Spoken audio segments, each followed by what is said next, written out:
ರಾಷ್ಟ್ರಪಿತ ಮಹಾತ್ಮ ಗಾಂಧೀಜಿಯವರ ಹೆಸರನ್ನು ಬದಲಾವಣೆ ಮಾಡಿದ್ದು ನಮ್ಮೆಲ್ಲರಿಗೆ ನೋವು ತಂದಿದೆ.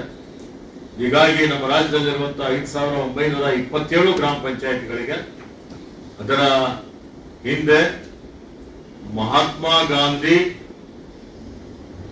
ಆ ಗ್ರಾಮ ಪಂಚಾಯತ್ ಮತ್ತು ಆ ಊರ ಹೆಸರು ಆ ರೀತಿಯಲ್ಲಿ ಇವತ್ತೊಂದು ಆಗಸ್ಟ್ 15ನೇ ತಾರೀಕಿನ ಒಳಗಾಗಿ ಎಲ್ಲಾ ಗ್ರಾಮ ಪಂಚಾಯತ್ ಎದುರುಗಡೆ ಗ್ರಾಮ ಪಂಚಾಯತ್ ಹೆಸರುಗಳನ್ನು ಮಹಾತ್ಮ ಗಾಂಧಿ ಗ್ರಾಮ ಪಂಚಾಯತಿ ಎ, ಮಹಾತ್ಮ ಗಾಂಧಿ ಗ್ರಾಮ ಪಂಚಾಯತಿ ಬಿ, ಈ ರೀತಿಯಲ್ಲಿ 5927 ಗ್ರಾಮ ಪಂಚಾಯತ್ಗಳಿಗೆ ಇವತ್ತು ಹೆಸರು ಇಡಬೇಕು ಅನ್ನುವಂಥದ್ದು ಸೂಚನೆಯನ್ನು ನಮ್ಮ ಇಲಾಖೆ ವತಿಯಿಂದ ನಾನು ಕೊಡಬೇಕು ಅಂತ ಹೇಳಿ ಈಗಾಗಲೇ ಹೇಳಿದ್ದೇನೆ.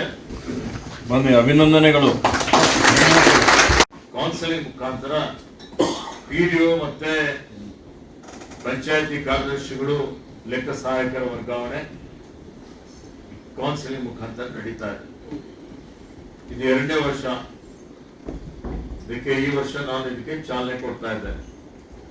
ಮೊದಲನೇ ದಿವಸ ಯಾರು ವಿಶೇಷ ಚೇತನರಿದ್ದಾರೆ, ಪತ್ನಿ ಪ್ರಕರಣದವರು ಇದ್ದಾರೆ, ಏನ್ ಈಗಾಗಲೇ ನಿಯಮಾವಳಿಗಳು ಮಾಡಿದ್ದಿದೆ ಅದರ ಪ್ರಕಾರ ಪಾರದರ್ಶಕವಾಗಿ ವರ್ಗಾವಣೆ ಈ ಒಂದು ಕೌನ್ಸಿಲಿಂಗ್ ಮಾಡುವಂತ ಪ್ರಕ್ರಿಯೆ ನಡೀತಾ ಇದೆ.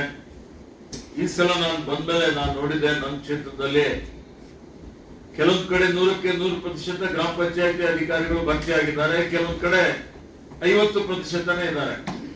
ಗಡಿ ಭಾಗದಲ್ಲಿ ಇಲ್ಲೂ ತಾರತಮ್ಯ ಆಗಬಾರದು ಅಂತ ಹೇಳಿ ಸಮಾನವಾಗಿ ಹಂಚಿಕೆ ಮಾಡಿ ಅನ್ನುವಂತ ಸೂಚನೆಯನ್ನು ನಾನು ಕೊಟ್ಟಿದ್ದೇನೆ.